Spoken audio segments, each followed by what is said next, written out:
le cœur serré devant ce majestueux étalon blanc destiné à l'abattoir. Ambre sacrifie ses dernières économies d'orpheline dans un geste désespéré qui bouleversera à jamais leurs deux destins brisés. Avant de continuer, n'oubliez pas de vous abonner à la chaîne, d'aimer la vidéo et de commenter d'où dans le monde vous regardez. Allons-y. La lumière dorée de l'aube se déversait sur les écuries du centre équestre de Bordeaux-Lac, illuminant les particules de poussière qui dansaient dans l'air comme des étoiles miniatures. Ambre Dupont, vêtue d'un jean usé et d'un pull trop grand, balayait méthodiquement l'allée centrale, son regard attentif vérifiant chaque box au passage. À 22 ans, son visage juvénile portait déjà les marques subtiles d'une personne qui avait trop vu, trop tôt. « Ambre, tu as fini avec Tempête !» La voix grave de Marcel Beaumont, le propriétaire du centre, résonna contre les murs en bois.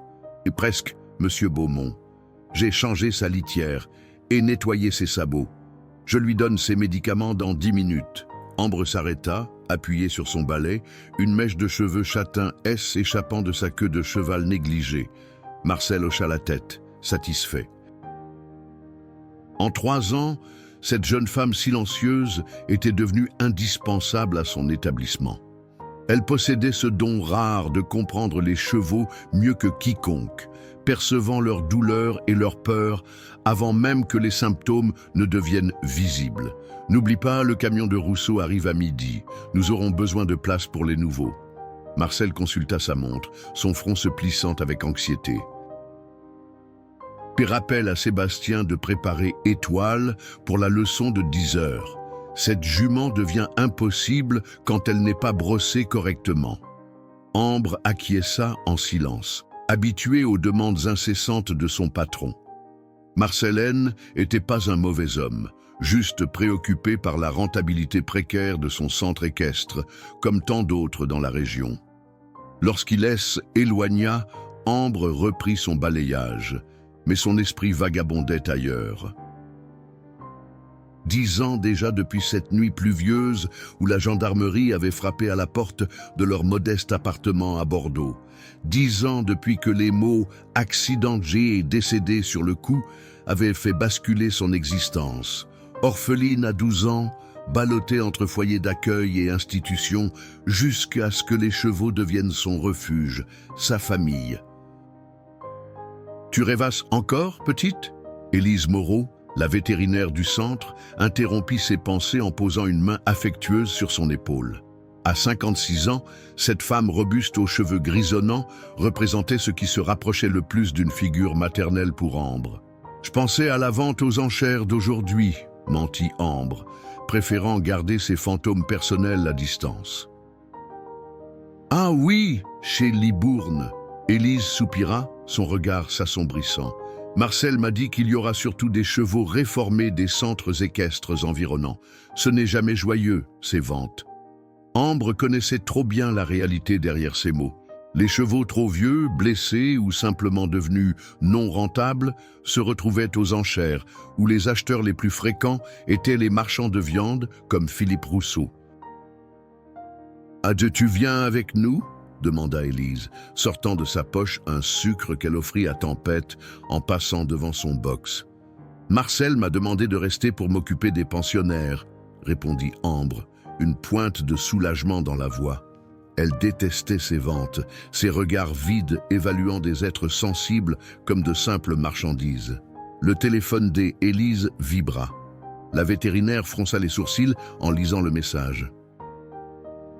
« C'est Julien de Saint-Émilion, » dit-elle, une note d'inquiétude transparaissant dans sa voix. « Il me dit qu'ils amènent Atlas à la vente. »« Atlas ?»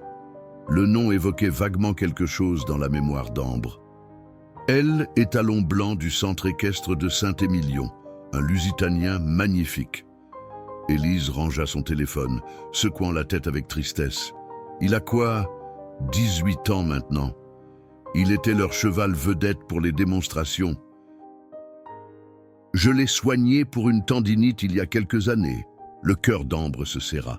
18 ans. un âge où un cheval bien entretenu pouvait encore vivre de belles années, mais considéré comme vieillissant dans l'industrie équestre commerciale. « Pourquoi le vendent-ils » demanda-t-elle, connaissant déjà la réponse. Le centre a été racheté par un groupe parisien. Modernisation, rentabilité. Élise fit un geste vague de la main. Les mots habituels qui signifient se débarrasser des bouches inutiles à nourrir. Ambre termina son travail en silence, une sensation de malaise grandissant en elle. Pendant la matinée, elle accomplit ses tâches mécaniquement, son esprit revenant sans cesse à cet étalon blanc qu'elle n'avait jamais rencontré. À midi, contrairement à ses habitudes, elle se dirigea vers le bureau de Marcel. « Monsieur Beaumont ?» Elle frappa doucement à la porte entr'ouverte. « Je me demandais si je pouvais finalement vous accompagner à la vente. J'ai terminé toutes mes tâches et Sébastien a dit qu'il pouvait surveiller les box cet après-midi. » Marcel leva les yeux de ses papiers, surpris. « Toi, à une vente aux enchères. C'est bien la première fois que tu demandes. J'aimerais comprendre mieux comment ça fonctionne, » improvisa-t-elle. Marcel haussa les épaules. « Si tout est en ordre ici, pourquoi pas? Nous partons dans 20 minutes. » Pendant le trajet vers Libourne dans la camionnette du centre, Ambre resta silencieuse, observant le paysage vallonné des vignobles bordelais défiler par la fenêtre. Dans son sac à dos élimé reposait une enveloppe contenant 850 €, toutes ses économies destinées à reprendre des études un jour. Arrivé au marché aux chevaux de Libourne, l'odeur caractéristique de foin, de cuir et d'animaux nerveux l'assaillit. Des hommes en veste de cuir et bottes crottées circulaient entre les enclos temporaires, évaluant la marchandise d'un œil expert. Marcel et Élise se dirigèrent immédiatement vers un groupe de professionnels qu'ils connaissaient, laissant Ambre errer parmi les box. Et c'est là qu'elle le vit pour la première fois. Atlas se tenait immobile dans un coin de son enclos, sa robe autrefois éclatante, désormais terne et emmêlée. Malgré sa posture affaissée et son regard éteint, quelque chose dans la noblesse de sa tête, dans la puissance contenue de son corps, parlait d'un passé glorieux. Un frisson parcourut l'échine d'Ambre, comme si le destin l'avait conduite ici, précisément aujourd'hui, pour une raison qui la dépassait encore. Ambre s'approcha lentement du box temporaire, comme si elle craignait d'effrayer l'animal. Atlas releva légèrement la tête, ses naseaux frémissant imperceptiblement. Ses yeux, d'un brun profond et limpide, se posèrent sur la jeune femme avec une intelligence qui la saisit. « Bonjour, beau prince » murmura-t-elle, tendant sa main ouverte vers le museau du cheval. Atlas resta immobile un instant, puis avança prudemment sa tête. Ses naseaux veloutés effleurèrent la paume d'Ambre, son souffle chaud créant une connexion instantanée entre eux. Un frisson parcourut la jeune femme, cette sensation familière qu'elle ressentait parfois, comme si les barrières entre espèces s'effaçaient momentanément. « Je vois que tu as rencontré notre vieille gloire. » Ambre sursauta. Un homme d'une cinquantaine d'années, le visage buriné par le soleil et les années passées en extérieur, se tenait derrière elle. Il portait une veste à l'écusson du centre équestre de Saint-Émilion. « Julien Lefort » se présenta-t-il, tendant une main calleuse. « J était le maître de équitation principale à Saint-Émilion. C'est moi qui ai formé Atlas. Ambre Dupont, répondit-elle en serrant sa main. Je travaille chez Beaumont, à Bordeaux-Lac. Julien hocha la tête, son regard s'attardant sur Atlas avec une affection non dissimulée. Pendant 12 ans, ce cheval a été l'âme de notre centre. Les démonstrations de dressage, les compétitions régionales. Il a tout fait, et toujours avec cette élégance naturelle. Pourquoi ? Commença Ambre, hésitante. Pourquoi le vendre ? Julien soupira profondément. Nouveau propriétaire, nouvelles règles. Atlas a une légère boiterie depuis sa tendinite. Rien de grave, mais suffisant pour qu'il le considère comme non rentable. Le dégoût était palpable dans sa voix. J'aurais aimé le prendre chez moi, Mais avec mon divorce récent et le petit appartement en ville, il laissa sa phrase en suspens, passant une main affectueuse sur l'encolure du cheval. Atlas réagit à son toucher, une étincelle de vie illuminant brièvement son regard. « Combien pensez-vous qu'il va ?» Ambre n'arrivait pas à terminer sa question, comme si prononcer les mots rendrait la situation plus réelle. « Valoir ?» Julien eut un rire amer. « Pour les bouchers, pas grand-chose. Peut-être 800, 900 euros. Pour moi, il est inestimable. » Les mots résonnèrent dans l'esprit d'Ambre. 800 euros. Presque exactement le montant dans son enveloppe. « Mesdames et messieurs, nous commençons dans 10 minutes, annonça une voix nasillarde par les haut-parleurs. « Veuillez vous diriger vers le ring principal. » Julien serra l'épaule d'Ambre. « Prends soin de toi, petite.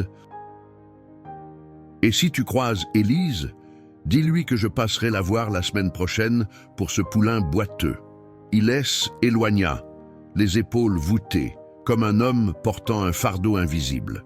Le ring principal était une arène circulaire, entourée de gradins en bois où s'installaient déjà les acheteurs potentiels.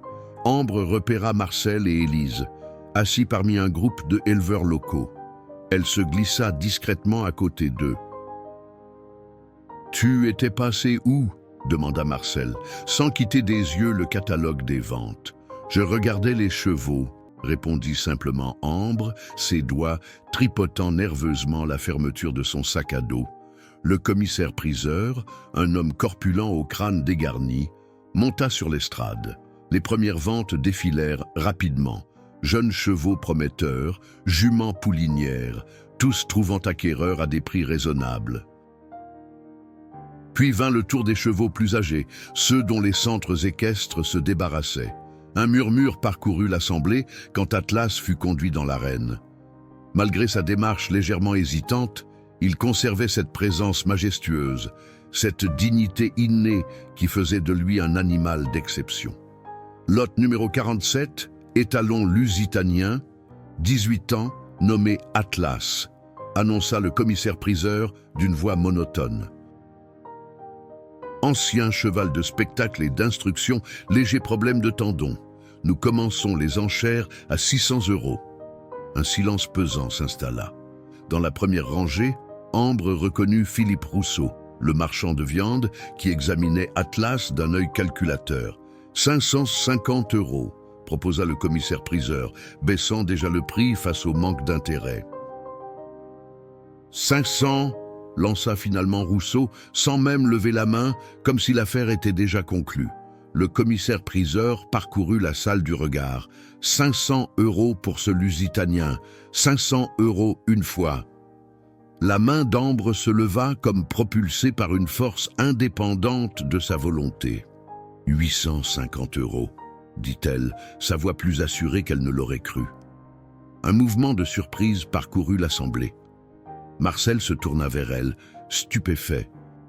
« Ambre, qu'est-ce que tu fais ?» siffla-t-il entre ses dents. Le commissaire-priseur, surpris par cette enchère inattendue, se reprit rapidement. 850 euros proposés par la jeune dame au fond. 850 euros une fois, deux fois. Rousseau jeta un regard par-dessus son épaule, dévisageant Ambre avec une moue agacée, mais ne surenchérit pas. Pour lui, ce vieux cheval ne valait pas plus que le prix de sa viande. « Ja adjugé à 850 euros !» Le coup de marteau résonna dans l'arène comme un coup de tonnerre. « Tu as perdu la tête ?» Marcel fixait Ambre, incrédule. « Qu'est-ce que tu vas faire d'un cheval de 18 ans avec une tendinite ?» Mais Ambre ne l'écoutait plus. Son regard était fixé sur Atlas, toujours au centre de l'arène. Pour la première fois depuis qu'elle l'avait vu, le cheval avait redressé la tête, comme s'il percevait que son destin venait de changer de trajectoire. « J'ai assez d'espace dans le petit pré derrière ma caravane, » dit-elle finalement, « et je connais suffisamment de remèdes pour soigner sa tendinite. » Élise posa une main sur le bras de Marcel, l'empêchant de poursuivre ses protestations. Dans ses yeux brillait une lueur de compréhension et peut-être même de fierté. « Viens, dit-elle doucement à Ambre, allons remplir les papiers pour ton nouveau compagnon. » Le soleil commençait à décliner lorsque la camionnette de Marcel s'arrêta devant la petite caravane d'Ambre. Située à la lisière du domaine du centre équestre de Bordeaux-Lac, cette habitation modeste représentait tout ce qu'Ambre avait pu s'offrir avec son maigre salaire. Un arrangement que Marcel avait accepté 3 ans plus tôt, réduisant ainsi ses frais de déplacement tout en ayant quelqu'un sur place en cas d'urgence nocturne. Derrière eux, le van emprunté à un éleveur de Libourne transportait Atlas, dont les hennissements nerveux trahissaient l'anxiété. « Tu réalises dans quoi tu t'embarques ?» demanda Marcel pour la énième fois, coupant le contact. Son ton oscillait entre l'irritation et une inquiétude paternelle mal dissimulée. « Un cheval, ce n'est pas un chien ou un chat. C'est une responsabilité énorme, surtout un animal âgé et blessé. » Ambre resta silencieuse, son regard fixé sur le petit enclos derrière sa caravane. L'espace, entouré d'une clôture rustique qu'elle avait réparée elle-même, comportait un modeste abri en bois initialement conçu pour ranger du matériel. « J'ai renforcé la toiture de l'abri le mois dernier, » dit-elle finalement. « Il sera au sec. » Élise, qui les avait suivis dans sa propre voiture, rejoignit leur conversation. Marcel a raison sur un point, Ambre. Les coûts, la nourriture, les soins vétérinaires, le maréchal Ferrand. As-tu calculé tout ça ? Ambre serra les lèvres. Bien sûr qu'elle n'avait rien calculé. Son geste à la vente aux enchères avait été purement instinctif, guidé par cette connexion inexplicable qu'elle avait ressentie avec Atlas. « Je ferai des heures supplémentaires, » répondit-elle simplement. « Et je peux échanger des services avec le docteur Legrand pour les soins vétérinaires. » Marcel soupira profondément, mais l'expression déterminée d'Ambre lui indiquait que toute discussion était inutile. « Bon, déchargeons-le avant la nuit. Il a déjà assez de stress, comme ça. » Avec précaution, ils ouvrirent la rampe du van. Atlas apparut, ses jambes tremblantes après le trajet, sa robe blanche ternie par la poussière et la sueur. Ses yeux, cependant, semblaient plus vifs qu'à la vente, comme s'il percevait que quelque chose avait changé dans son destin. « Doucement, mon beau », murmura Ambre, prenant la longe des mains de Marcel. Le premier pas d'Atlas sur sa nouvelle terre fut hésitant. Sa patte avant droite, celle affectée par l'ancienne tendinite, touchait le sol avec prudence. Ambre sentit son cœur se serrer en réalisant l'ampleur de sa boiterie, bien plus prononcée que ce que Julien avait laissé entendre. « C'est pire que je ne pensais », constata Élise, s'agenouillant pour examiner la jambe du cheval. « Ce n'est pas seulement une séquelle de tendinite, il a une inflammation active. » Marcel jeta un regard accusateur à Ambre. « Tu vois, ils ont vendu un cheval malade sans le déclarer. » C'est typique de ces ventes, mais Ambre, elle, n'écoutait pas les reproches. Toute son attention était concentrée sur Atlas, sur sa respiration laborieuse, sur ses flancs creusés par une nutrition insuffisante, sur son regard qui, malgré tout, restait digne. « Je vais chercher ma trousse », annonça Élise, se dirigeant vers sa voiture. « On va au moins soulager sa douleur ce soir. » Pendant l'heure qui suivit, ils installèrent Atlas dans son nouvel enclos. Ambre avait préparé un épais lit de paille fraîche dans l'abri et rempli un abreuvoir avec de l'eau propre. Elle avait même disposé quelques pommes coupées dans une mangeoire improvisée. Un vieux baquet en plastique solidement fixé au mur. Élise administra des anti-inflammatoires à Atlas et enveloppa sa jambe blessée d'un bandage thérapeutique. « Il faudra le refaire tous les jours », expliqua-t-elle à Ambre. Et surveiller attentivement tout signe d'aggravation. Quand Marcel et Élise repartirent enfin, promettant de revenir le lendemain, Ambre resta seule avec sa nouvelle acquisition. La nuit tombait rapidement, enveloppant la campagne bordelaise d'un manteau d'obscurité. Dans sa caravane, elle ouvrit son réfrigérateur presque vide et contempla les quelques provisions qui lui restaient. Son compte en banque était désormais à sec et la prochaine paie n'arriverait que dans 2 semaines. On se débrouillera, murmura-t-elle, comme si Atlas pouvait l'entendre à travers les parois métalliques de son habitation. Elle prépara un simple sandwich et une tasse de thé, puis retourna dehors, incapable de rester loin du cheval. Atlas n'avait pas touché aux pommes. Il se tenait immobile au centre de l'enclos, comme perdu dans un monde invisible. « Tu dois manger ?» dit doucement Ambre, s'approchant avec une pomme fraîche dans la main, « pour retrouver tes forces. » Atlas la regarda, ses oreilles s'orientant vers elle, mais ne fit aucun mouvement vers la nourriture offerte. Ambre comprit alors que le problème allait au-delà des simples blessures physiques. Ce cheval avait perdu bien plus que sa santé. Il avait perdu sa confiance, sa joie de vivre, peut-être même sa volonté de continuer. S'asseyant sur le sol à quelques mètres de lui, elle commença à lui parler, sa voix douce se mêlant au bruit nocturne de la campagne. « Je sais ce que c'est, tu sais, d'être abandonné, dit-elle, fixant les étoiles qui commençaient à apparaître. De se sentir comme si plus personne ne se souciait de votre existence. Comme si votre valeur dépendait uniquement de votre utilité. » Elle raconta à Atlas l'accident de voiture qui avait emporté ses parents, les foyers d'accueil impersonnels, les années de solitude. Sa voix, habituellement réservée avec les humains, se déversait librement dans la nuit, comme si les ténèbres offraient une protection contre la vulnérabilité de ses paroles. Quand elle eut fini de parler, un silence apaisant s'installa. Puis, à sa grande surprise, elle entendit un mouvement. Atlas S était approché presque imperceptiblement et se tenait maintenant à quelques pas d'elle. Avec une délicatesse infinie, il baissa sa tête massive et prit doucement la pomme qu'elle tenait toujours. Les larmes montèrent aux yeux d'Ambre. Ce simple geste, cette première acceptation, valait tous les sacrifices à venir. Les semaines qui suivirent furent parmi les plus difficiles qu'Ambre eût jamais connues. Chaque matin, elle se levait avant l'aube pour s'occuper d'Atlas, avant son service au centre équestre. Chaque soir, elle rentrait épuisée, mais consacrait encore des heures à soigner la jambe blessée du cheval, suivant méticuleusement les instructions de Élise.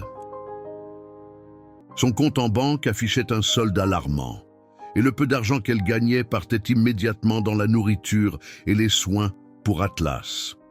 Elle avait réduit ses propres repas au strict minimum. Des pâtes, du riz, parfois un œuf quand elle pouvait se le permettre.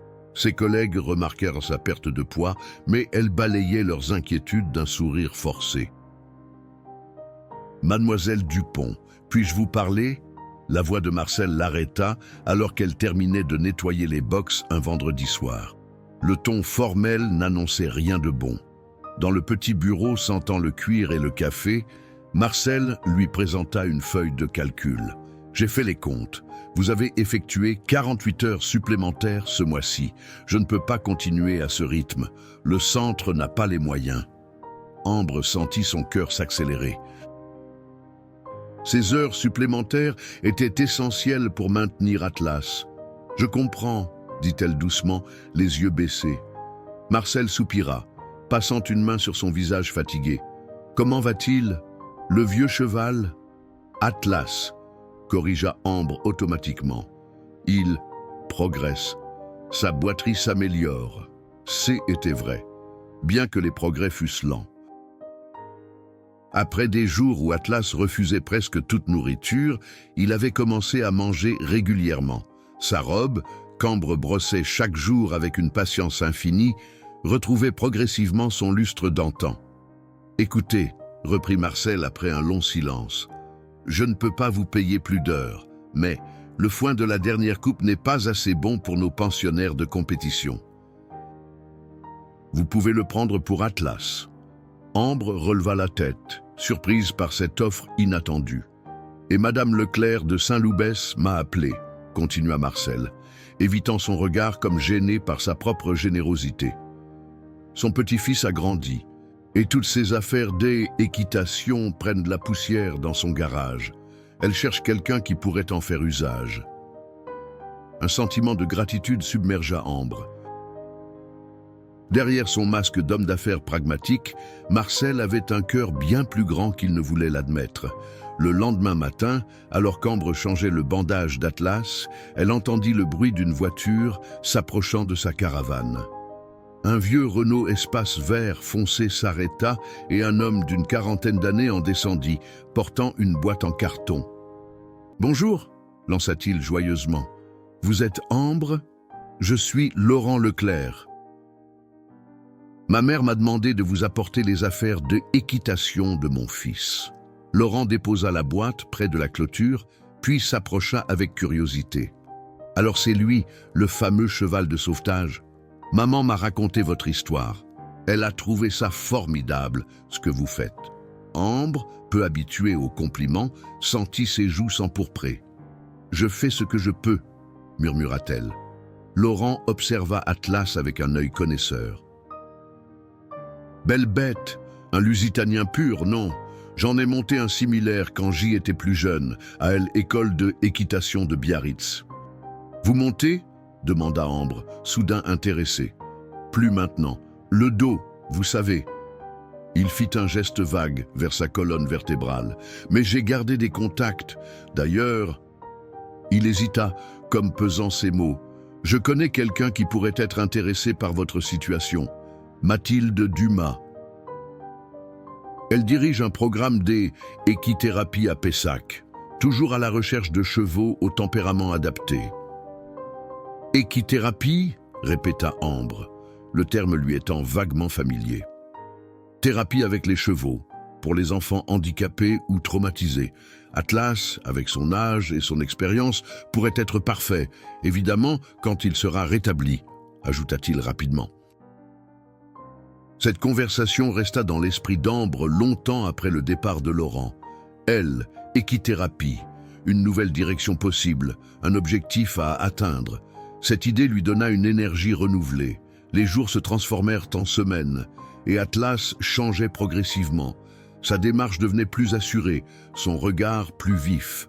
Un matin, Ambre fut réveillée par un hennissement puissant, le premier qu'elle entendait de lui. Quand elle sortit précipitamment, elle le trouva trottant dans son petit enclos, sa crinière blanche flottant dans la brise matinale. Ce spectacle la laissa sans voix. Pour la première fois, elle voyait véritablement Atlas, non pas le cheval brisé des enchères, mais l'étalon majestueux qu'il avait été et qu'il pourrait redevenir. Ce soir-là, assise contre la clôture, elle sortit de sa poche le papier que Laurent lui avait laissé avec les coordonnées de Mathilde Dumas. Atlas s'approcha, posant doucement sa tête sur son épaule, comme s'il lisait avec elle. « Tu crois qu'on devrait essayer ?» lui demanda-t-elle, caressant son chanfrein. Pour toute réponse, Atlas souffla doucement, son haleine chaude créant un nuage de vapeur dans l'air frais du soir girondin. Ambre sourit. Dans ce souffle, elle entendait un « oui ». Le centre d'équithérapie de Pessac se nichait dans un domaine verdoyant à la lisière d'une forêt de pins, à une trentaine de kilomètres de Bordeaux. Ambre avait emprunté la vieille Twingo de Élise pour s'y rendre, après avoir passé la matinée à brosser Atlas jusqu'à ce que sa robe brille comme de la porcelaine sous le soleil printanier. « Tu es sûre que ça va aller ?» avait demandé Élise en lui tendant les clés. Et Atlas est encore en convalescence. Si cette Mathilde Dumas attend un cheval opérationnel immédiatement. Je veux juste discuter des possibilités, avait répondu Ambre, une détermination nouvelle dans la voix. 2 mois étaient écoulés depuis l'achat d'Atlas, et bien que sa patte fût encore loin d'être parfaite, les progrès étaient indéniables. Le centre d'équithérapie était plus petit que ce qu'Ambre avait imaginé. Quelques bâtiments bas en bois clair, 3 paddocks spacieux et un manège couvert dont le toit en polycarbonate laissait filtrer une lumière douce.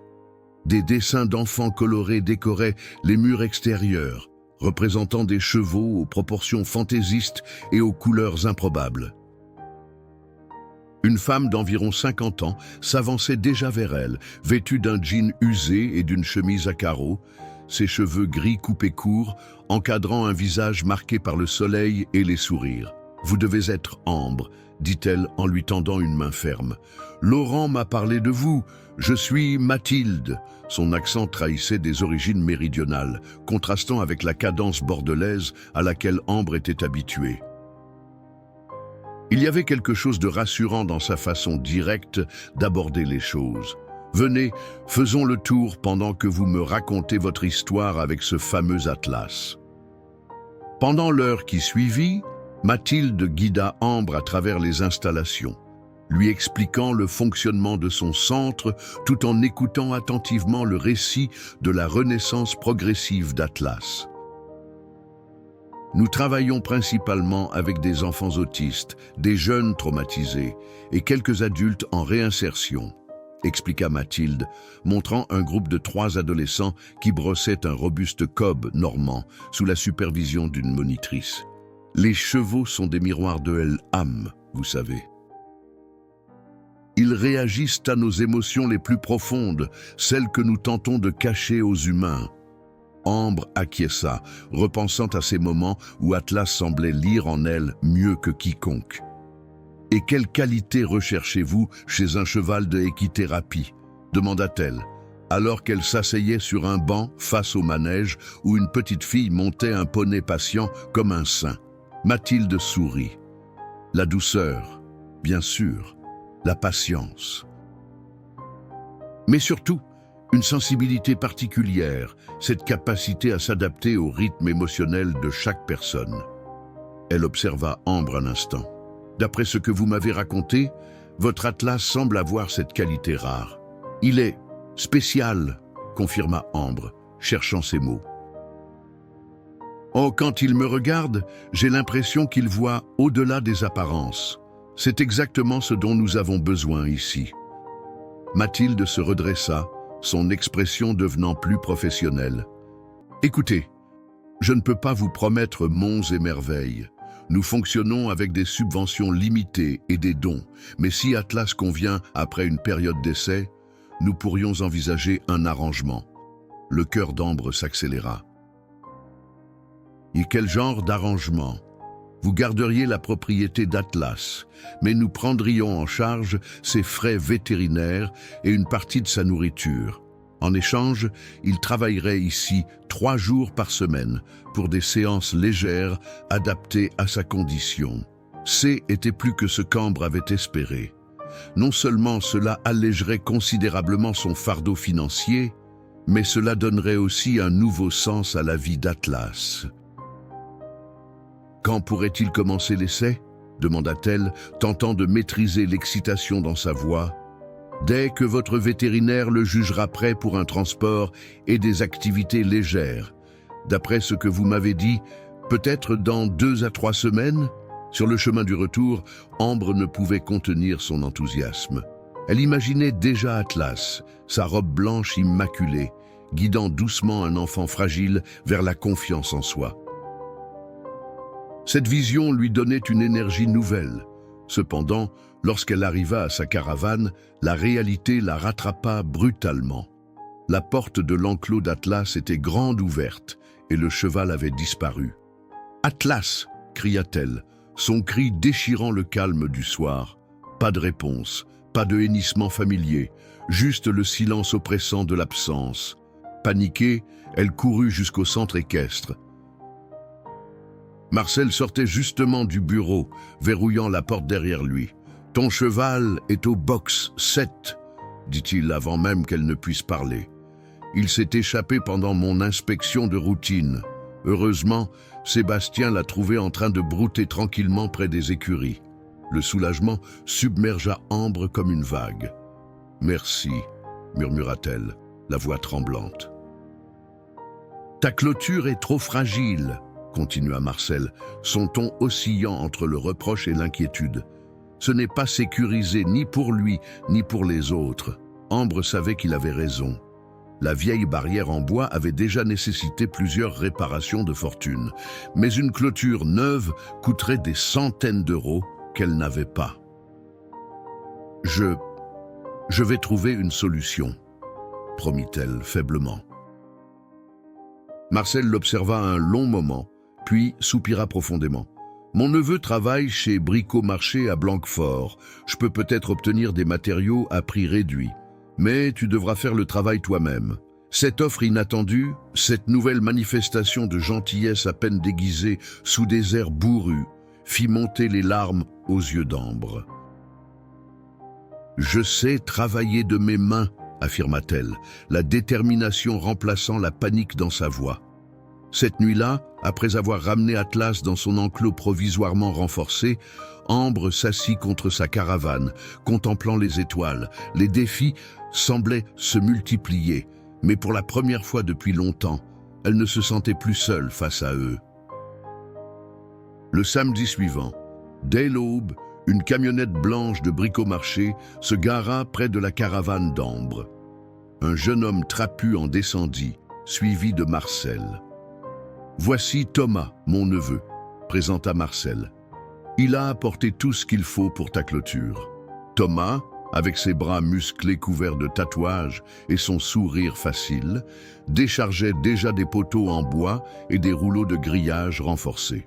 « Salut !»« Mon oncle m'a raconté votre histoire, » lança-t-il joyeusement. « C'est cool ce que vous faites pour ce cheval. J'ai aussi amené des outils et, surprise, 2 collègues qui s'ennuyaient ce week-end. » De la camionnette sortirent 2 autres jeunes, un homme et une femme, qui se présentèrent comme Maxime et Claire. « On adore les projets solidaires », expliqua Claire, attachant ses cheveux en queue de cheval. « Et puis, ça change des meubles en kit. » Ambre resta bouche bée devant cette aide inattendue. Elle qui était préparée à plusieurs semaines de travail solitaire, se retrouvait soudain avec une équipe complète. La journée passa dans un tourbillon d'activités. Thomas, qui avait travaillé auparavant pour un paysagiste, dirigeait les opérations avec une efficacité surprenante.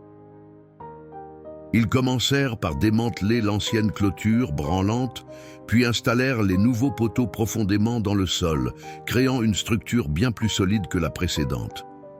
Vers midi, Élise apparut avec un panier rempli de quiches, de salades et de bouteilles de cidre. « J'ai pensé que les travailleurs auraient faim, » dit-elle avec un clin d'œil. Atlas observait toute cette agitation depuis le box où il avait passé la nuit, sa tête blanche dépassant par-dessus la porte, ses yeux intelligents suivant chaque mouvement. « Il a l'air de comprendre qu'on fait ça pour lui », remarqua Claire pendant la pause déjeuner, mordant dans une part de quiche lorraine. « Les chevaux sont bien plus intelligents que ce que la plupart des gens pensent, » répondit Ambre, surprise par sa propre loquacité. D'habitude si réservée, elle se sentait étrangement à l'aise avec ces inconnus qui donnaient généreusement de leur temps. L'après-midi était bien avancé lorsqu'ils fixèrent le dernier morceau de grillage. L'enclos d'Atlas était désormais 2 fois plus grand, solidement clôturé, avec une belle porte en bois que Maxime, menuisier amateur, avait conçue sur place. « Il manque encore quelque chose !» dit Thomas, disparaissant vers la camionnette pour revenir avec un sac de semences. « Du trèfle blanc et de la fétuque. Ça poussera en quelques semaines et donnera un bon pâturage. Plus besoin d'acheter autant de foin. » Les yeux d'Ambre s'embuèrent de larmes qu'elle tenta vainement de cacher. Cette générosité spontanée, cette solidarité inattendue, la touchait plus profondément qu'elle n'aurait su l'exprimer. Marcel, qui avait observé le travail avec satisfaction, s'approcha d'elle. « Tu vois, petite, parfois il suffit d'accepter l'aide qu'on te propose. » Quand tout le monde fut parti, après des adieux chaleureux et des promesses de revenir voir les progrès d'Atlas, Ambre ramena enfin le cheval dans son enclos rénové. Il s'avança prudemment, reniflant les nouveaux poteaux, explorant l'espace agrandi avec une curiosité évidente. Puis, à la surprise d'Ambre, il se mit à trotter, puis à galoper en cercle joyeux, sa crinière blanche flottant dans la brise du soir, sa boiterie à peine perceptible. Était la première fois qu'elle le voyait galoper depuis son acquisition. Ce spectacle lui serra la gorge d'émotions. Les 2 semaines suivantes passèrent rapidement. Ambre intensifia les exercices d'Atlas, le faisant marcher sur des terrains variés pour renforcer sa jambe, lui apprenant de nouveaux commandements vocaux. Élise, impressionnée par ses progrès, donna finalement son feu vert pour l'essai au centre d'équithérapie. Le grand jour arriva enfin. Laurent Leclerc, fidèle à sa promesse d'aider, se présenta avec un van impeccable. « C'est celui d'un ami qui fait les concours de saut d'obstacles », expliqua-t-il. Atlas va voyager première classe. Le trajet vers Pessac se déroula sans incident, Atlas se montrant étonnamment calme pour un cheval qui n'avait probablement pas voyagé depuis des mois. Ambre, assise à côté de Laurent dans la cabine, luttait contre une nervosité grandissante. « Et si ça ne marche pas ?» murmura-t-elle, plus pour elle-même que pour Laurent. « Ça marchera », répondit-il simplement. « Ce cheval a quelque chose de spécial. » Je l'ai vu dès le premier jour.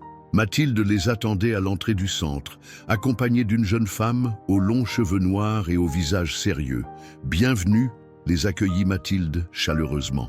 « Je vous présente Céline, notre psychologue. Elle travaille avec nos enfants et évalue les interactions avec les chevaux. » Pendant qu'il déchargeait Atlas, Mathilde expliqua le déroulement de la journée. « Nous commencerons doucement. D'abord, une simple présentation dans le rond de longe pour voir comment il réagit à un nouvel environnement.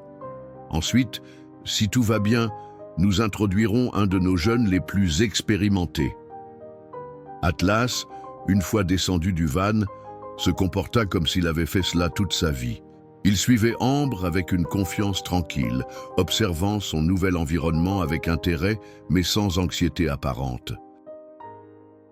Dans le rond de longe, Mathilde demanda à Ambre de faire marcher Atlas en cercle, puis de le faire s'arrêter et repartir sur commande vocale. Le cheval obéit parfaitement, sa démarche souple et assurée malgré sa légère asymétrie résiduelle. « Impressionnant », commenta Céline, prenant des notes. « La plupart des chevaux sont bien plus nerveux lors de leur première visite. »« Il est prêt pour la prochaine étape ?» demanda Mathilde. Ambre hocha la tête, bien que son estomac fût noué par l'appréhension. Mathilde disparut quelques minutes, puis revint, accompagnée d'un garçon d'environ 12 ans. Mince, pâle, le regard fuyant, il se tenait légèrement en retrait, comme s'il cherchait à se fondre dans l'ombre de la monitrice. « Ambre, Atlas, je vous présente Lucas », dit doucement Mathilde. « Lucas est avec nous depuis 6 mois. Il ne parle pas beaucoup, mais il a un don avec les animaux. » Lucas leva brièvement les yeux, croisant le regard d'Ambre avant de reporter toute son attention sur Atlas. Quelque chose dans ce regard furtif, une douleur ancienne, une solitude familière, résonna profondément en elle. Mathilde fit un léger signe de tête à Ambre, l'encourageant silencieusement à amener Atlas vers Lucas. Le garçon restait immobile, ses yeux fixés sur le sol, ses mains minces serrées contre ses flancs. Seul un léger balancement de son corps trahissait sa nervosité. « Atlas, voici Lucas », dit doucement Ambre, guidant le cheval avec une longe détendue. Ce qui se passa ensuite surprit tout le monde. Avant même qu'Ambre ne s'arrête complètement, Atlas tendit son long cou et, avec une délicatesse infinie, posa son museau velouté sur l'épaule de Lucas. Le garçon tressaillit légèrement, mais ne recula pas. Ses yeux, d'un bleu pâle comme un ciel d'hiver, s'élargirent de surprise. Un silence respectueux enveloppa le rond de longe. Ambre sentit la tension dans la longe disparaître complètement. Atlas avait pris le contrôle de l'interaction, comme s'il comprenait instinctivement ce que cet enfant silencieux avait besoin. Lentement, presque imperceptiblement, la main droite de Lucas se leva. Elle tremblait légèrement, hésitant dans l'air entre lui et l'imposante tête blanche. Atlas resta parfaitement immobile, ses naseaux émettant un souffle doux, encourageant. « C'est incroyable !»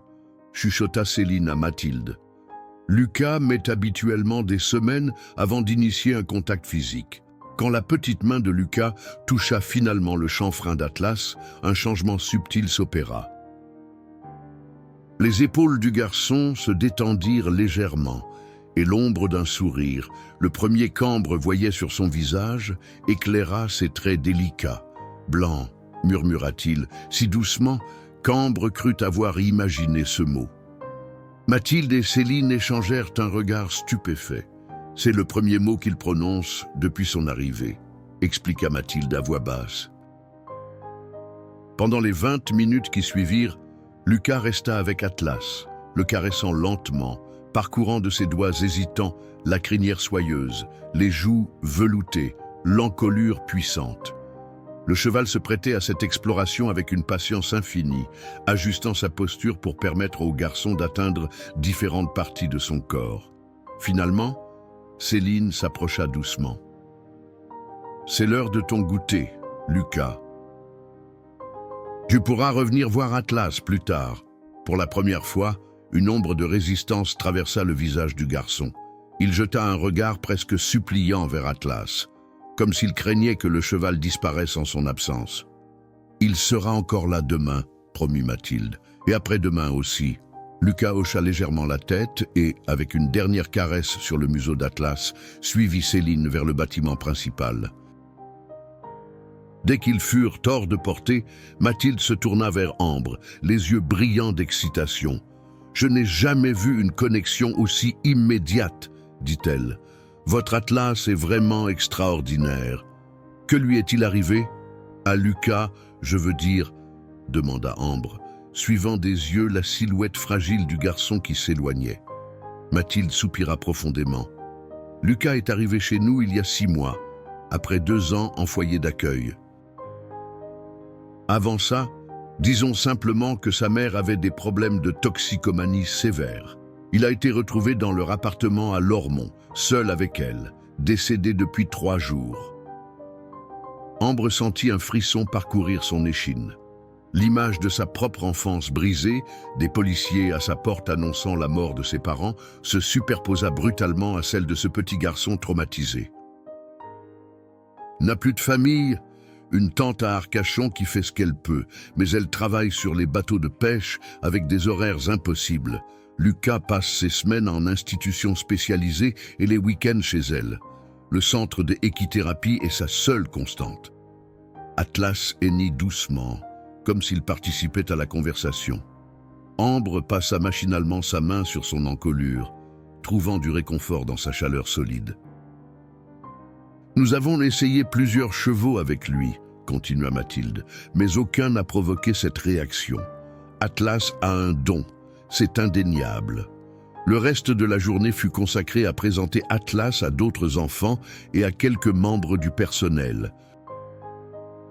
À chaque nouvelle rencontre, le Lusitanien démontrait la même sensibilité remarquable, ajustant son comportement selon la personne qui l'approchait, calme et stoïque avec les plus anxieux, plus enjoué avec les plus confiants. En fin d'après-midi, alors qu'Ambre préparait Atlas pour le retour, Lucas réapparut timidement à l'entrée de l'écurie. Il tenait maladroitement un dessin qu'il avait visiblement réalisé pendant son temps libre. Céline, qui l'accompagnait, l'encouragea doucement. « Vas-y, Lucas, tu peux lui montrer. » Le garçon s'approcha d'Ambre et lui tendit le papier. C était un dessin au crayon, étonnamment détaillé pour un enfant de son âge. Il représentait Atlas, sa silhouette blanche se détachant sur un fond de forêt, sa crinière flottant comme un drapeau de lumière. « C'est magnifique !» murmura Ambre, touchée par ce geste. « Tu as vraiment capté son essence ?» Lucas ne répondit pas, mais pour la première fois, il regarda directement Ambre dans les yeux. Ce bref contact visuel contenait plus de communication que des heures de conversation. Puis, il fit quelque chose d'encore plus surprenant. Il s'approcha d'Atlas et chuchota quelque chose à son oreille. Le cheval baissa légèrement la tête, comme pour mieux écouter. « Il reviendra », dit Lucas à Ambre, avant de s'éclipser rapidement, comme embarrassé par sa propre audace. Céline secoua la tête, stupéfaite. 2 mots d'affilée, puis une phrase entière. C'est un petit miracle. Pendant le trajet du retour, Ambre resta silencieuse, le dessin de Lucas soigneusement glissé dans son sac. Laurent respecta son silence, comprenant intuitivement qu'elle avait besoin de digérer les événements de la journée. Ce n'est qu'en arrivant devant sa caravane qu'elle parla enfin. « Je crois que j'ai trouvé ma voie », dit-elle simplement. Laurent sourit. « Je pense plutôt que c'est Atlas qui l'a trouvé pour vous deux. » Cette nuit-là, après avoir installé Atlas confortablement dans son enclos rénové, Ambre s'assit sur les marches de sa caravane. Le dessin de Lucas était posé sur ses genoux, éclairé par la lune presque pleine. Pour la première fois depuis la mort de ses parents, elle sentait qu'elle appartenait véritablement à quelque chose, qu'elle avait une mission qui dépassait sa simple survie quotidienne. Ce sentiment était à la fois effrayant et exaltant. Les 3 mois qui suivirent transformèrent complètement la vie d'Ambre. Après 2 semaines d'essais concluantes, Mathilde lui avait proposé un contrat officiel. Atlas travaillerait au centre 3 jours par semaine, ses frais vétérinaires et une partie de sa nourriture seraient pris en charge et, ce qui avait pris Ambre totalement au dépourvu, on lui proposait un poste d'assistante en équithérapie à temps partiel. « Je n'ai aucune formation », avait-elle objecté, intimidée par cette proposition inattendue.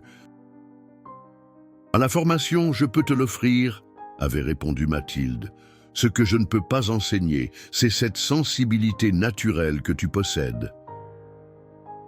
J'ai vu comment tu interagis avec les enfants, comment tu comprends instinctivement leurs besoins sans qu'ils aient à les exprimer. » Ainsi, les lundis, mercredis et vendredis, Ambre se rendait à Pessac avec Atlas, transportée désormais dans un petit van d'occasion qu'elle avait pu acheter grâce à son nouveau salaire combiné. Les mardis, jeudis et samedis, elle continuait à travailler au centre équestre de Bordeaux-Lac, où Marcel avait accepté son nouvel emploi du temps avec une brusquerie affectueuse. « Si c'est ce que tu veux faire, alors fais-le bien », avait-il simplement dit. « Et amène-nous des nouvelles de ce sacré cheval blanc qui a changé ta vie. » Ce matin de septembre, alors qu'elle conduisait vers Pessac sous une pluie fine, typique de l'automne girondin, Ambre réfléchissait aux changements survenus en si peu de temps. Atlas, désormais presque méconnaissable par rapport au cheval décharné des enchères, avait repris du poids et du muscle. Sa robe blanche brillait de santé et sa boiterie, bien que toujours légèrement perceptible lors des journées humides, ne l'empêchait plus de participer pleinement aux séances d'équithérapie. Quant à Lucas, ses progrès étaient tout aussi remarquables. D'un enfant mutique et renfermé, il s'était transformé en un garçon qui, s'il restait réservé avec la plupart des adultes, s'animait complètement en présence d'Atlas. Il parlait désormais régulièrement, au moins à Ambre et à Céline, et ses dessins d'Atlas tapissaient un mur entier du bureau de la psychologue. Ambre se gara sur le parking détrempé du centre et entreprit de décharger Atlas qui ébroua joyeusement sous la pluie légère. « Bonjour vous deux !» Mathilde les accueillit sous le porche, une tasse de café fumant à la main. Journée spéciale aujourd'hui. La télévision régionale vient faire un reportage sur le centre. Ambre sentit son estomac se nouer. La télévision, je ne suis pas sûre d'être à l'aise devant une caméra. Pas d'inquiétude, la rassura Mathilde. Ils veulent surtout filmer les enfants avec les chevaux. J'ai demandé l'autorisation aux familles, bien sûr. Seuls ceux qui ont accepté participeront au tournage. À peine avait-elle installé Atlas dans son box temporaire que Lucas apparut, son imperméable jaune trop grand le faisant ressembler à un petit canari. Ces visites coïncidaient désormais systématiquement avec les jours de présence d'Atlas. « Il pleut », annonça-t-il simplement en guise de salutation, tendant à Atlas un morceau de carotte soigneusement coupé. « Bonjour à toi aussi, Lucas », répondit Ambre avec un sourire. Le garçon avait développé cette habitude charmante de commenter la météo chaque fois qu'il les voyait, comme un petit rituel rassurant. La dame avec la caméra dit qu'ils vont nous filmer dans le manège couvert. continua-t-il, sa voix douce mais désormais assurée quand il s'adressait à Ambre. Est-ce qu'Atlas peut faire la figure du roi aujourd'hui? La figure du roi était un exercice qu'Ambre avait développé spécifiquement pour Lucas. Le garçon se tenait debout sur une plateforme basse pendant qu'Atlas tournait autour de lui, changeant de direction sur commande vocale. C était un renversement symbolique des rôles traditionnels. L'humain au centre, immobile comme un point d'ancrage, le cheval en mouvement autour de lui. Pour Lucas, qui avait vécu dans un monde chaotique où rien n'était fiable, être ce point central stable représentait une puissante thérapie. « Si Mathilde est d'accord, bien sûr qu'on peut le faire », répondit Ambre, touchée par cette demande qui montrait combien Lucas avait gagné en confiance. Elle, équipe de télévision de France, 3 Aquitaine, arriva peu après. Une jeune journaliste au regard vif nommée Sophie Castellane, un caméraman et un preneur de son. Ils passèrent la matinée à filmer différentes séances, interviewant Mathilde sur les principes de l'équithérapie et son impact sur les enfants en difficulté. Quand vint le tour de Lucas et Atlas, Ambre sentit sa nervosité revenir. Et si Atlas était perturbé par les caméras? Si Lucas se refermait devant ces étrangers? Ses inquiétudes s'avérèrent infondées. Dès qu'ils entrèrent dans le manège, Lucas et Atlas semblèrent oublier complètement la présence de l'équipe de tournage. Le garçon monta sur sa plateforme, droit comme un petit roi, et commença à donner ses instructions d'une voix claire. « Atlas, à droite, au pas. Maintenant, arrêt, et à gauche, s'il te plaît. » Le cheval blanc exécutait chaque commande avec une précision qui émerveillait même Ambre, pourtant habituée à leur complicité. Il y avait quelque chose de magique dans cette danse, entre l'enfant immobile et le puissant animal qui gravitait autour de lui comme un satellite bienveillant. « C'est extraordinaire », murmura Sophie à Ambre, momentanément distraite de son rôle de journaliste. On dirait qu'ils se comprennent sans vraiment avoir besoin de mots. « C'est exactement ça », confirma Ambre. Atlas semble percevoir ce dont Lucas a besoin avant même que le garçon ne le sache lui-même. Après la séance, Sophie demanda si elle pouvait interviewer Ambre sur son histoire avec Atlas. Bien que réticente, Ambre accepta, encouragée par le regard confiant de Mathilde. Comment un cheval destiné à l'abattoir est-il devenu une star de l'équithérapie? Demanda Sophie, une fois les caméras en place. Ambre prit une profonde inspiration et raconta tout. La vente aux enchères, ses économies sacrifiées, les mois difficiles de réhabilitation, et enfin cette renaissance d'Atlas au centre d'équithérapie. « Ce n'est pas moi qui l'ai sauvé », conclut-elle, caressant l'encolure puissante de son compagnon. C'est lui qui m'a sauvé. Il m'a donné un but, une direction. Avant Atlas, je survivais simplement. Maintenant, je vis. Sophie hocha la tête, visiblement touchée. Et quel message aimeriez-vous transmettre à nos téléspectateurs? Ambre réfléchit un instant. Peut-être simplement que la valeur d'un être, humain ou animal, ne se mesure pas à son utilité immédiate ou à sa productivité. Atlas était considéré comme fini, bon pour la boucherie. Aujourd'hui, il transforme des vies. En fin de journée, alors que l'équipe de télévision rangeait son matériel, Mathilde prit Ambre à part. « J'ai une proposition à te faire », dit-elle, son expression inhabituellement sérieuse. « Le centre va s'agrandir. Nous avons obtenu une subvention du Conseil régional de Nouvelle-Aquitaine pour construire 3 nouveaux box et embaucher une personne supplémentaire à temps plein. » Le cœur d'Ambre s'accéléra. « Vous voulez dire, je te propose le poste », confirma Mathilde. « Tu as un don, Ambre, et il y a une petite maison de fonction sur la propriété. Elle n'est pas grande, mais certainement plus confortable que ta caravane. Tu pourrais t'y installer avec Atlas. Une maison, un vrai travail, faisant ce qu'elle aimait. Atlas à ses côtés, dans un environnement où il était valorisé et aimé. C était plus que tout ce qu'Ambre avait jamais osé espérer. La petite maison de fonction était nichée à l'orée du bois de pin qui bordait le centre des équithérapies. Avec ses murs en pierre de taille, son toit en tuiles canal et ses volets bleu lavande, elle ressemblait aux maisons traditionnelles du Médoc qu'Ambre avait toujours admirées de loin, sans jamais imaginer en habiter une. Debout sur le seuil, les clés dans sa main tremblante, elle n'arrivait toujours pas à croire que cet endroit était désormais le sien. Derrière elle, Atlas broutait paisiblement dans un petit pré attenant, séparé de la maison par une simple barrière en bois blanc. De là, elle pouvait l'apercevoir depuis chaque fenêtre, comme une présence rassurante, un gardien bienveillant. « Alors, qu'est-ce que tu en penses ?» demanda Mathilde, qui l'avait accompagnée pour cette première visite officielle. « C'est... parfait !» murmura Ambre, incapable d'exprimer pleinement les émotions qui l'assaillaient. L'intérieur était modeste mais chaleureux. Un salon-cuisine avec une cheminée en pierre, une petite chambre avec vue sur le pré, une salle de bain simple mais fonctionnelle. Des poutres apparentes traversaient le plafond, témoins silencieux des générations qui s'étaient succédées entre ces murs.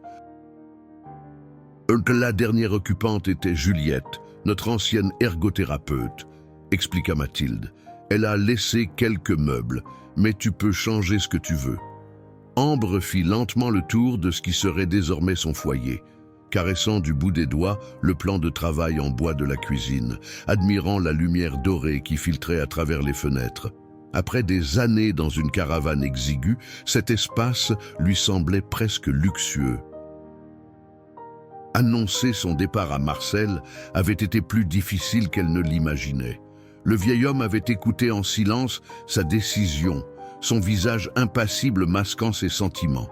« Tu es sûr que c'est ce que tu veux ?»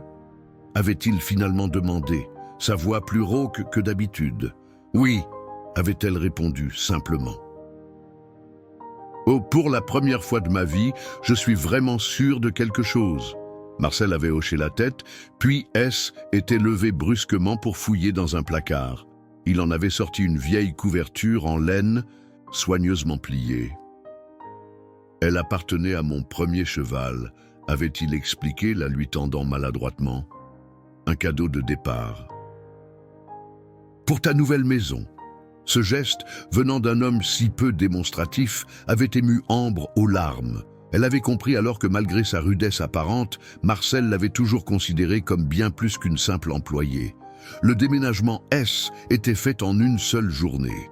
Ses possessions étaient si peu nombreuses qu'elle tenait dans la camionnette de Thomas, qui avait insisté pour l'aider, accompagné de Claire et Maxime. Élise avait apporté un petit olivier en pot, pour que tu aies quelque chose qui grandisse avec toi, et une bouteille de sauterne pour célébrer cette nouvelle étape. Et maintenant, 2 semaines après avoir accepté l'offre de Mathilde, Ambre se retrouvait officiellement emménagée avec un contrat à temps plein et un salaire qui, sans être mirobolant, lui permettrait de vivre dignement pour la première fois de sa vie adulte. « Je te laisse t'installer », dit Mathilde, se dirigeant vers la porte. « N'oublie pas que Lucas vient demain pour sa séance spéciale. Et le reportage de France 3 passe à 19h30. Seule dans sa nouvelle maison, Ambre s'assit sur le rebord de la fenêtre, contemplant Atlas qui explorait tranquillement son nouveau territoire. La sérénité de ce moment fut interrompue par la sonnerie de son téléphone. Le numéro qui s'affichait lui était inconnu. « Allô, mademoiselle Dupont ?» La voix à l'autre bout était formelle, professionnelle.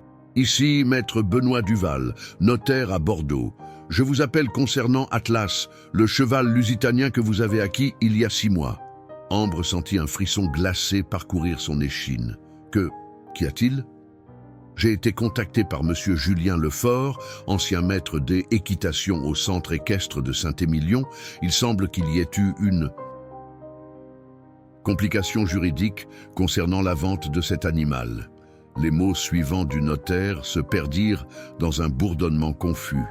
Quelque chose à propos d'un testament, d'une clause concernant la propriété d'Atlas d'un ancien propriétaire qui réapparaissait soudainement. En résumé, conclut le notaire, il semblerait que la vente aux enchères n'ait pas été légalement autorisée. Monsieur Pierre Deschamps, le propriétaire légitime selon le testament de feu Monsieur Armand Rivière, souhaite récupérer son bien. Mais c'est impossible, balbutia Ambre, son cœur battant violemment dans sa poitrine. J'ai les papiers de la vente. Je comprends votre désarroi, mademoiselle. Cependant, les documents que m'a présentés Monsieur Deschamps semblent tout à fait en règle. Il propose de vous rembourser la somme que vous avez déboursée, bien entendu. Ambre regarda par la fenêtre, où Atlas se tenait paisiblement sous un chêne, inconscient du drame qui se jouait. La pensée de le perdre, maintenant, après tout ce qu'ils avaient traversé ensemble, lui était insupportable. Et si je refuse? Le silence à l'autre bout de la ligne fut éloquent. Dans ce cas, j'ai bien peur que M. Deschamps n'envisage des poursuites judiciaires. Il est déterminé, mademoiselle. Après avoir raccroché, Ambre resta immobile, comme pétrifiée. Le bonheur qu'elle avait ressenti quelques minutes plus tôt était évanoui, remplacé par une terreur sourde. Non seulement elle risquait de perdre Atlas, mais l'idée même des frais juridiques qu'entraînerait une bataille légale lui donnait le vertige. Plus que tout, elle pensait à Lucas. Comment lui expliquer qu'Atlas, son ancre, son confident silencieux, pourrait lui être arraché? Comme s'il sentait sa détresse, Atlas leva la tête et hennit doucement dans sa direction. Ce son, familier et réconfortant, ranima quelque chose en elle, une détermination féroce, primitive. Ambre passa une nuit blanche, alternant entre des recherches frénétiques sur Internet concernant les droits de propriété équine et des moments de désespoir où elle s'imaginait perdre Atlas.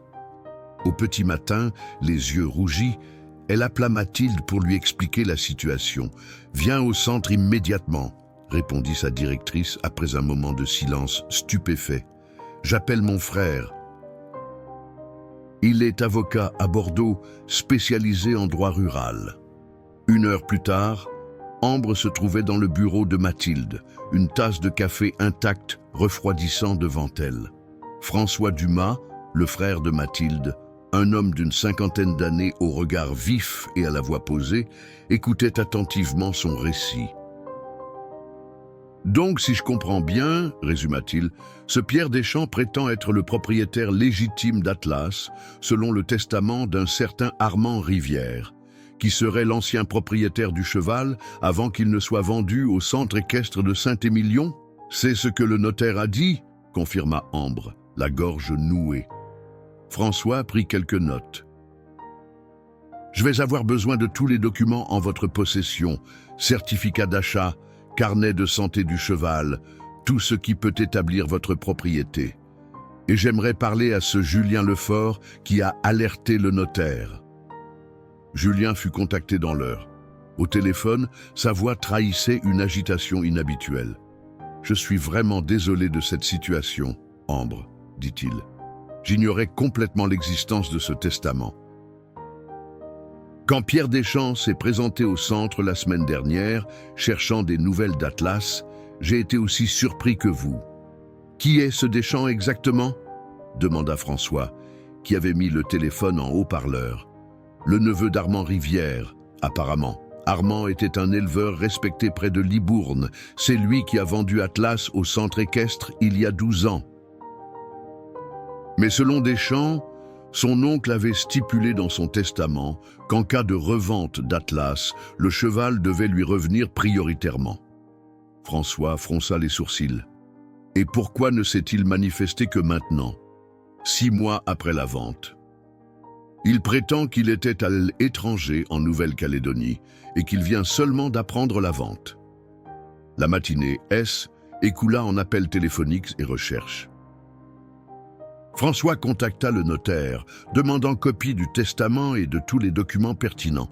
Il appela également le commissaire-priseur qui avait géré la vente aux enchères, puis les nouveaux propriétaires du centre équestre de Saint-Émilion. Pendant ce temps, Ambre se rendit auprès d'Atlas, trouvant comme toujours du réconfort dans sa présence solide. Lucas était également là, ayant attendu patiemment sa séance hebdomadaire. « Atlas est triste aujourd'hui, » dit le garçon en observant le cheval, sa sensibilité particulière lui permettant de percevoir les émotions que l'animal reflétait. « Et toi aussi ?» Ambre ne voyait aucun intérêt à mentir à cet enfant qui avait déjà été trahi par tant d'adultes dans sa vie. « Il y a un problème, Lucas. » Quelqu'un d'autre dit qu'Atlas lui appartient. Lucas digéra cette information, son petit visage se crispant sous l'effort de compréhension. Il veut le prendre? Oui. Mais Atlas ne veut pas partir, affirma Lucas avec une certitude absolue. Il me l'a dit. Ambre sentit son cœur se serrer. La connexion entre Lucas et Atlas était presque mystique parfois, comme si le cheval pouvait communiquer directement avec elle, âme blessée de l'enfant. « Et je vais faire tout ce que je peux pour qu'il reste », promit-elle, espérant ne pas faire une promesse qu'elle ne pourrait tenir. En début d'après-midi, François convoqua une réunion d'urgence. Mathilde, Céline, Ambre et Laurent Leclerc, qui avaient insisté pour venir apporter son soutien, se rassemblèrent dans la salle de conférence du centre. « J'ai étudié les documents, » commença François, et malheureusement, la revendication de Deschamps semble avoir un fondement juridique. La clause du testament d'Armand Rivière est claire. Si le centre équestre souhaitait se séparer d'Atlas, le neveu devait être informé et avoir un droit de préemption. Le visage d'Ambre se décomposa. « Alors, c'est fini? Je dois le rendre. » « Pas nécessairement. » François leva un doigt. Il y a plusieurs angles d'attaque. D'abord, les nouveaux propriétaires du centre équestre ont clairement enfreint cette clause en mettant Atlas aux enchères sans informer Deschamps. Il pourrait être tenu pour responsable. Mais cela ne garantit pas qu'Ambre garde Atlas, objecta Mathilde. En effet, c'est pourquoi j'ai une autre idée. François se tourna vers Céline. J'aimerais que vous prépariez un rapport détaillé sur l'impact thérapeutique d'Atlas, particulièrement sur Lucas. Documentez ses progrès, l'importance de sa relation avec ce cheval spécifique. Céline hocha vigoureusement la tête. Je peux avoir ce rapport près demain. J'ai déjà des notes détaillées et des vidéos des séances. Parfait. Et... François fut interrompu par son téléphone. Après une brève conversation, il raccrocha avec une expression pensive. C était le notaire. Monsieur Deschamps souhaite nous rencontrer demain. Il dit préférer une résolution à l'amiable, plutôt qu'une bataille juridique. Le lendemain matin, tous étaient tendus en attendant l'arrivée de Pierre Deschamps. Ambre, qui n'avait presque pas dormi, observait nerveusement par la fenêtre du bureau de Mathilde. Une Peugeot 508 gris métallisé se gara devant le centre. Un homme d'une quarantaine d'années en descendit, grand et élancé, vêtu d'un costume sobre. Il fut surpris de trouver tout le comité d'accueil réuni. François, Mathilde, Céline, Ambre et même Marcel, qui avait fait le déplacement en apprenant la situation. Monsieur Deschamps l'accueillit François avec une politesse professionnelle. Merci d'avoir accepté cette rencontre. Deschamps, dont l'expression était indéchiffrable, hocha simplement la tête. Avant toute discussion, continua François, nous aimerions vous montrer quelque chose. Ils le conduisirent vers le manège couvert, où Lucas attendait avec Atlas. Le garçon exécutait avec le cheval la désormais célèbre figure du roi, leur connexion évidente pour quiconque les observait. Cet enfant s'appelle Lucas, expliqua doucement Céline à Deschamps. Avant de rencontrer Atlas, il n'avait pas prononcé un mot pendant 6 mois. Il souffre d'un syndrome post-traumatique sévère. Ce cheval a accompli ce que des mois de thérapie traditionnelle n'avaient pu faire. Deschamps observa la scène en silence, son visage révélant progressivement une émotion indéfinissable. Quand la démonstration fut terminée, Lucas s'approcha, tenant Atlas par le licol. Pour la surprise de tous, il s'adressa directement à Deschamps. « Vous voulez prendre Atlas ?» Deschamps, visiblement mal à l'aise, s'éclaircit la gorge. C était le cheval préféré de mon oncle. Dans son testament, Atlas est heureux ici, l'interrompit Lucas avec la franchise désarmante des enfants. Si vous le prenez, il sera triste. Moi aussi, je serai triste. Un silence pesant s'installa. Puis Deschamps s'approcha lentement d'Atlas, tendant une main hésitante vers son chanfrein. Le cheval renifla ses doigts, puis posa doucement sa tête contre sa paume, comme pour le saluer. Mon oncle disait toujours qu'Atlas avait une âme spéciale, murmura Deschamps, plus pour lui-même que pour les autres. Et qu'il savait exactement qui avait besoin de lui. Il se tourna vers Ambre, la dévisageant longuement. Le notaire m'a parlé de vous, de comment vous avez acheté ce cheval avec toutes vos économies, alors qu'il était destiné à l'abattoir. Je ne pouvais pas le laisser mourir, répondit simplement Ambre. Deschamps resta silencieux un moment, caressant pensivement l'encolure d'Atlas. Puis il soupira profondément. Mon oncle n'aurait jamais voulu qu'Atlas finisse comme viande de boucherie. Cette clause, dans son testament, était précisément pour éviter cela. Il regarda Lucas, qui observait l'échange avec une intensité troublante. Et il n'aurait certainement pas voulu priver ce garçon de son ami. Ambre sentit l'espoir renaître en elle, mais n'osait pas encore y croire complètement. « Que proposez-vous, monsieur Deschamps ?» demanda François, toujours pragmatique. « Je renonce à ma revendication sur Atlas, » déclara Deschamps, « à une condition. »« Laquelle ?» demanda Ambre, retenant son souffle. « Que vous acceptiez de m'envoyer régulièrement des nouvelles de lui, des photos, des vidéos, et... » il hésita. « Peut-être me permettre de lui rendre visite occasionnellement. » Mon oncle l'aimait beaucoup, vous savez. La tension qui avait habité Ambre ces dernières 24 heures s'évanouit d'un coup, remplacée par un soulagement si intense qu'elle sentit ses jambes faiblir. « Bien sûr, » murmura-t-elle, des larmes de gratitude brillant dans ses yeux. « Vous serez toujours le bienvenu ici. » Un an plus tard, le centre d'équithérapie de Pessac avait prospéré, accueillant désormais 2 fois plus d'enfants qu'auparavant. Le reportage de France 3 Aquitaine avait suscité un intérêt national, attirant l'attention sur leur travail et générant des dons inespérés. Ambre, désormais responsable du programme d'équithérapie aux côtés de Mathilde, regardait avec fierté la nouvelle plaque installée à l'entrée. Centre d'équithérapie Atlas, guérir ensemble. Lucas, qui venait maintenant 3 fois par semaine, avait fait des progrès remarquables. Il parlait régulièrement, avait commencé à fréquenter une école ordinaire à temps partiel et ses dessins d'Atlas étaient devenus une série de cartes postales vendues au profit du centre. Pierre Deschamps était devenu un visiteur régulier, puis un ami et finalement un mécène généreux. C était lui qui avait financé la construction des 3 nouveaux box qui permettaient désormais d'accueillir d'autres chevaux réformés, sauvés comme Atlas de fin tragique. Et Atlas lui-même, désormais dans sa 20e année, portait fièrement sa robe blanche immaculée, son port de tête royal rappelant à tous qu'il avait été un jour le cheval vedette d'un prestigieux centre équestre. Sa légère boiterie persistait, mais n'entravait en rien son travail thérapeutique.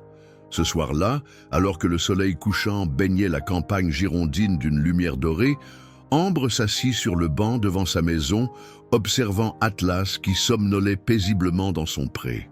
À ses côtés, Marcel et Élise partageaient un verre de sauterne, venu célébrer l'anniversaire de son installation.